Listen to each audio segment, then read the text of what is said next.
Coach Prime in Colorado, they expect to dominate, and dominate they did yesterday in front of a home crowd, boisterous, electric, every adjective you want to throw to it. What they did against Nebraska yesterday, they had an enormous showing from their home base, and that was phenomenal to see that rivalry have that kind of juice and have that kind of excitement around it. Final score, Colorado 36, Nebraska 14. That last touchdown for Nebraska came a little bit later in the show, but regardless, Colorado handled business. And like I opened with, Coach Prime and company, they expect to dominate, and they did exactly that. So let's unpack it. Really quickly, though, make sure you're subscribed right here.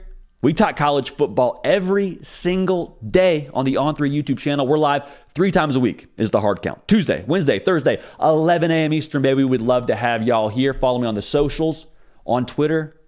I guess they call it X now. And on Instagram, same handle for both, at JD Piquel. So thank you so much for that in advance. How about the style of Colorado in this game? And I don't mean how they looked doing it, because they look good. And we knew if Coach Prime's coaching the operation, it's look good, feel good, play good. But I mean, the style that Nebraska brought to the table, there was very much so a path for this to favor Nebraska and for them to be able to kind of control the game, control the line of scrimmage. But what we said going in was, well, if Nebraska can lean on them, if Nebraska can start to wear out Colorado, then things could get interesting. Now, don't get it twisted. We picked Colorado to win the football game, but that was something we were watching. And then fast forward the tape to the post-game press conference from Nebraska head coach Matt Rule, and he said, hey, our defense played well at times, but we got worn down. It was Colorado that was forcing the issue against Nebraska. And I think the interesting thing about this, like I said, different style from what they saw last week from TCU. TCU going to spread you out, going to go hurry up, going to throw the ball around the yard. That wasn't Nebraska. Nebraska was line up with a fullback. We're running straight at you. Try and stop us. And Nebraska had some success running the football. But even so, man, for Colorado to collect themselves and to find a way to win this football game when it didn't go their way early, when they didn't have that hot start they're used to, and to still have the result they did, really impressed. Really impressed with what they did and what they put on tape yesterday. Like I said, the composure, man. The composure to dominate like they expect to a degree, after that script totally flipped from what it was last week. Think about the spot last week and the spot this week for Colorado. Last week, going to Fort Worth, Texas, playing TCU, 3 touchdown, give or take, underdogs. A lot of talk about Coach Prime, but kind of like a, hey, it might take some time. And then they do what they did in that game. Fast forward the next week in this game, and it's Big Noon is really juicing up Coach Prime. Hey, we saw what they did. They're the story all week long. You got shows that aren't even about college football, talking about Deion Sanders, talking about Colorado, Shedeur Sanders, Travis Hunter, like all these individuals that everybody was really talking about to a degree, but not the light that we were this past week and how we're talking about them right now. And for them to still go out and dominate the way they did. The way they started the game. They started really quickly against TCU. They jumped on them right away. That wasn't the case in this game. Kicked a field goal to end the half and go up 13-0, but you could tell that offense was still kind of trying to find its footing and trying to get to where it was a week ago. They just hung in there. Started the second half, turned it over on downs. Big touchdown run by Jeff Sims for Nebraska, and you're like, all right now, got ourselves a ball game here in Boulder. And then they went on a 23-7 run and pretty much left no doubt, if you will.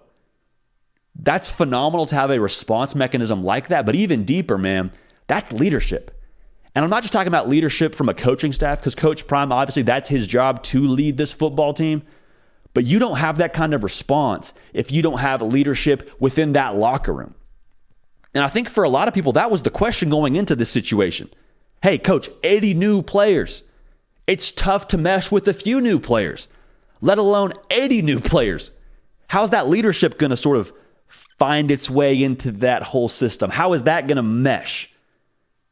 According to what I saw yesterday, according to what we saw against TCU, like they have some leaders in this locker room, and they have some leaders that set the temperature, Shedeur Sanders being one of them. Was it perfect yesterday? No. But good football teams win in imperfect ways. Good football teams win when they start slow. Good football teams win when they're the talk and when they're the underdog. Like that was what I saw from Colorado yesterday. And so I think when we talk about Colorado now, it's very fascinating the conversation around them, because I think there is 3 different categories when it comes to Colorado. There is one group that is locked in, bought in, Coach Prime, we believe. That's one group. You have another group that's, hey, I don't care what you show me, I'm not buying it. Sorry, not sorry. I can't get behind this. It's a matter of time before this thing goes off the tracks. There's a third group, though, that is genuinely just curious. That is just honestly unsure, but not because they doubt Coach Prime, just because they want to have an open mind and they're like, hey, I want to see more from this operation, but I don't exactly know what to believe just yet. And to that crowd, yesterday, Coach Prime provided more reason for belief because of what I just mentioned. 2 really good games in that small sample size against 2 completely different styles. And you're probably coming from this you're probably coming from this third group saying, okay, well, he never coached in the Power 5. It's 80 new players.